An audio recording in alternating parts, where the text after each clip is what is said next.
ദിവസത്തിന് ശേഷം സമാധാന തീരത്തെത്തിയതിന്റെ ആഹ്ലാദത്തിലായിരുന്നു ശരിക്കും അവർ മൂന്നുപേരും. ഗാസയിലെ വെടിനിർത്തൽ കരാർ അനുസരിച്ച് റോമി ഗോനാൻ, വെന്റിനറി നഴ്സായ doctor Ron Steinbrecher, British Israel പൗരത്വമുള്ള എമിലി ദമാരി എന്നിവരെ ഇന്നലെ ഹമാസ് മോചിപ്പിക്കുകയുണ്ടായി. 2023 ഒക്ടോബർ 7-ന് നോവ മ്യൂസിക് ഫെസ്റ്റിവലിൽ പങ്കെടുക്കുന്നതിനിടെയാണ് അവർ ഹമാസിന്റെ പിടിയിൽ അകപ്പെട്ടത്. കൂടെയുണ്ടായിരുന്ന നൂറുകണക്കിന് പേരെ അന്ന് തീവ്രവാദികൾ കൊലപ്പെടുത്തിയിരുന്നു. ഇന്നലെ ആരംഭിച്ച ഇസ്രായേലും ഹമാസും തമ്മിലുള്ള വെടിനിർത്തൽ ബന്ദികളെ മോചിപ്പിക്കാൻ കരാറിന്റെ ആദ്യഘട്ടത്തിന്റെ ഭാഗമായിട്ടാണ് അവരെ പ്രധാനമായി മോചിപ്പിച്ചത്.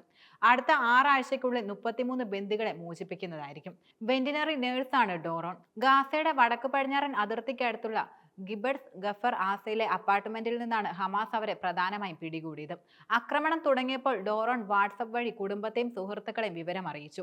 എന്നാൽ കട്ടിലിനടിയിൽ ഒളിച്ചിരിക്കുമ്പോഴാണ് തീവ്രവാദികളുടെ പിടിയിലകപ്പെട്ടത്. അവർ എന്നെ പിടികൂടി എന്ന നിലവിളിയാണ് വീട്ടുകാർ ലഭിച്ചിരുന്ന അവസാന സന്ദേശം. പിറകിൽ നിലവിളിയും വെടിയൊച്ചയും എല്ലാം കേൾക്കാമായിരുന്നു. ഏകദേശം 4 മാസമായി ഡോറോണിന്റെ കുടുംബത്തിന് അവർ എവിടെയെന്നതിനെക്കുറിച്ച് ഒരു വിവരവുമില്ലായിരുന്നു. സ്കൂളിൽ നാടകവും സിനിമയും പഠിച്ച അവർ മൃഗങ്ങളോട് കരുതലുള്ള വ്യക്തിയാണെന്ന് കുടുംബാംഗങ്ങൾ വെളിപ്പെടുത്തിയിട്ടുണ്ട്.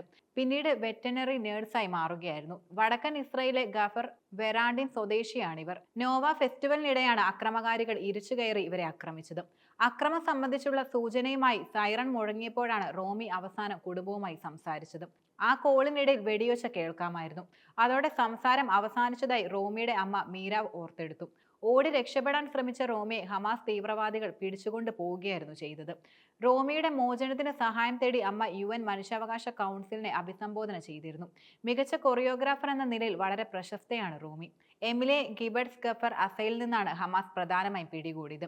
ആക്രമണത്തിനിടെ അവരുടെ കയ്യിൽ വെടിയേറ്റിരുന്നു. ആക്രമണം നടന്നപ്പോൾ എമിലി അമ്മയ്ക്ക് ഹാർട്ട് ഇമോജി അടങ്ങിയ ഒരു ടെക്സ്റ്റ് സന്ദേശം അയക്കുകയും ചെയ്തു.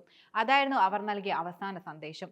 UK-യിലായിരുന്നു അവർ ജനിച്ചു വളർന്നിരുന്നത്. 20-ാം വയസ്സിൽ ഇസ്രായേൽ സന്ദർശനത്തിനിടെയാണ് ഭർത്താവിനെ കണ്ടെത്തിയിരുന്നത്.